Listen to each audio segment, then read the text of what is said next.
Shalom. All praise to Yahweh Hashem Yahushai. Another day to do this work. And double honest that is a GMS. And you brothers out there that's pushing this truth with all faith and honesty. And this morning, I waited till Monday to let all the stories pile up. You know, you got this devil-ass election day coming up. I'll tell you right now, Monkey Man's going back in there. Obama's going back in there. So another 4 years of the elites, you know, plans. But this news story is to show you about the Hurricane Sandy and the things that's going on in that area and that part of the world right now. And the videos will speak for itself. But, I mean, it's going down, man. The Most High is letting this thing, we might be at the cuspice of this. We might be right at the, how you say, the last little bits. So let's watch this video. Turnpike, Tom, good morning to you. I'm at with the Vince Lombardi truck stop here between the Lincoln Tunnel and the GW Bridge. And you can see we got quite a bit of cars backed up. That's not the real story, though. Take a look. Here's the real story. The police are having to really watch this closely, and they're managing traffic here because this line goes all the way up and around the service center up onto the freeway. I had to walk in 1.5 miles this morning because there simply is no way to drive in. And I can tell you that if you're trying to get into New York City, the order stands. You have to have at least 3 people in the car. Don't be difficult, man. In a region where people are already tired, hungry, and fed up, no electricity, no subways, no water. This has got them fuming. Commuters standing in line for hours to catch a bus. On the roads, mass gridlock, and no gas. I'm really good. I hope you ain't got to push it to the gas station. As many as 80% of the gas stations here have no gas or no power to pump gas. 80%. Those that do have power are running out fast. The lines stretching for miles. Again, here in New Jersey, it seems to be particularly bad. The line at this Exxon station in Cranford, New Jersey, snaked for 5 blocks through a nearby neighborhood, and everywhere tempers are starting to flare. I was in this line for about an hour. People, they cutting in line at the other corner. They should not be skipping the line, you know. This is America. You gotta take your turn. In Ridgefield, where Fucking idiot. those were desperate to fill up to make a C-section appointment. But we need the gas because to see the president and we have to go to the hospital, you know. On Long Island, another bumper-to-bumper line taking up an entire lane of traffic. In Brooklyn, they wanted gas for their generators, while in Yonkers, the mayor ordered gas rationing. CNBC's Mary Thompson covers the oil and gas business. Gas lines like these are found all along the New Jersey Turnpike from right outside of New York all the way down through Philadelphia. One big problem, 2 of the region's 5 refineries are offline or just starting to limp back to life. And tanker ships have been unable to get into the damaged harbor to offload their fuel. The Coast Guard has been working to open up the harbor here and other harbors along the path of the storm so that fuel can begin to move to terminals. Meanwhile, back in Ridgefield, I've been to 7 gas stations. I was right within 20 cars. It's not looking too good for gas today. yeah, not looking too good. So it's the ports, it's the terminals, it's the electricity, it's the gridlock. On top of that, it's the mass transit system that's down. You got a lot of components here, and Matt, they say that this is going to take a long time to work through. It's not going to be done today. Back to you. All right, Tom Costello in Ridgefield for us this morning. Tom, thanks very much. That's that one story. We're gonna jump right into the next one to show you that it's here, man. You Jakes thinking that, you know, shit stuff sweet out here.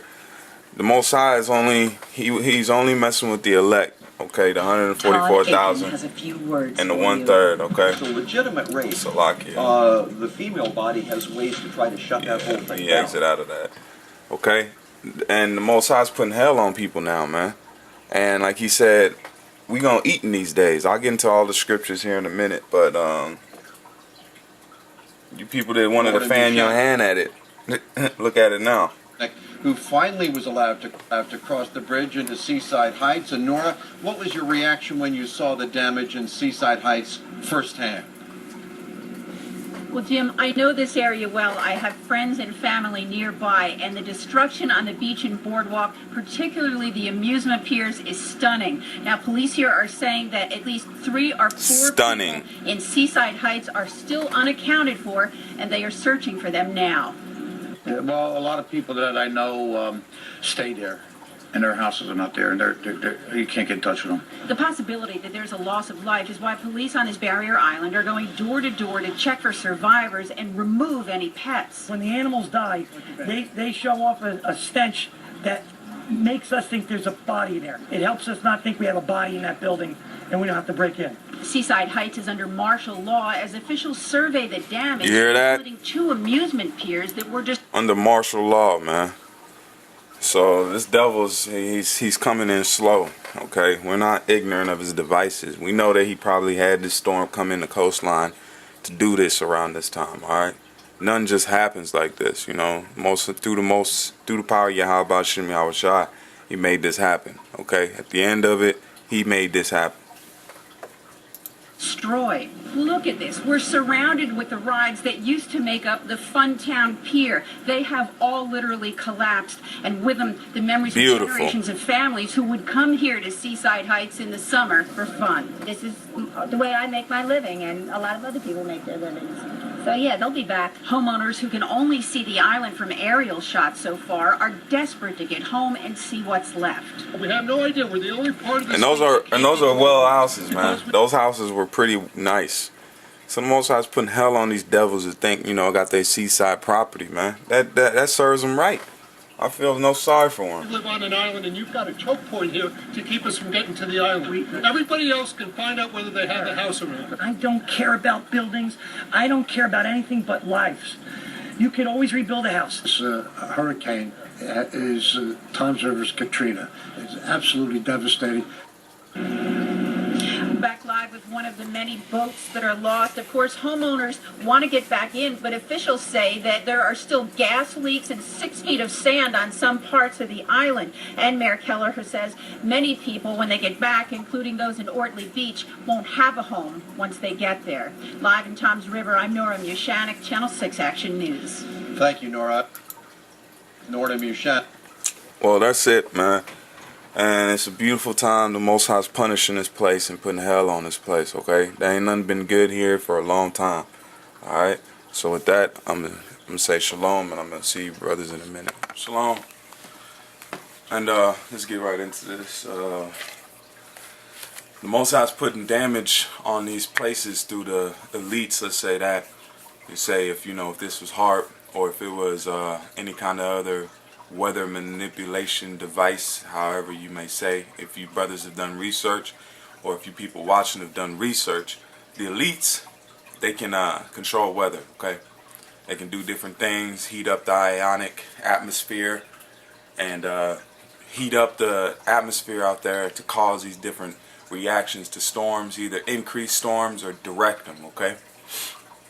So now we're going to get into these scriptures real quick and show you through these scriptures what's happening now and what's coming to how you say light. This is 2nd Ezra 15 verse. We'll start at verse 12.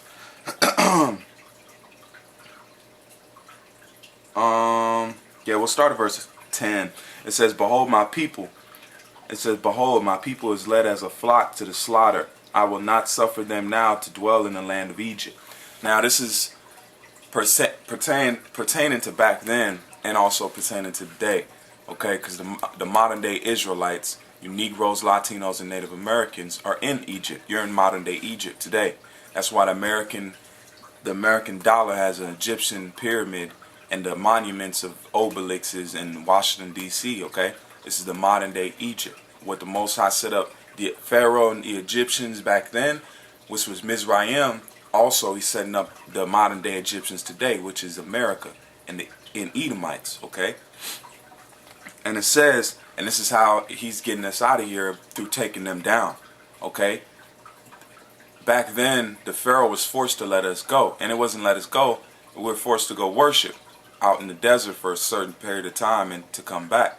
That's why they sent guards out and chased us, all right? Because we weren't coming back.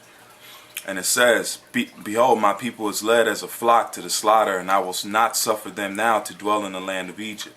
But I will bring them with a mighty hand and a stretched out arm, and smite Egypt with plagues,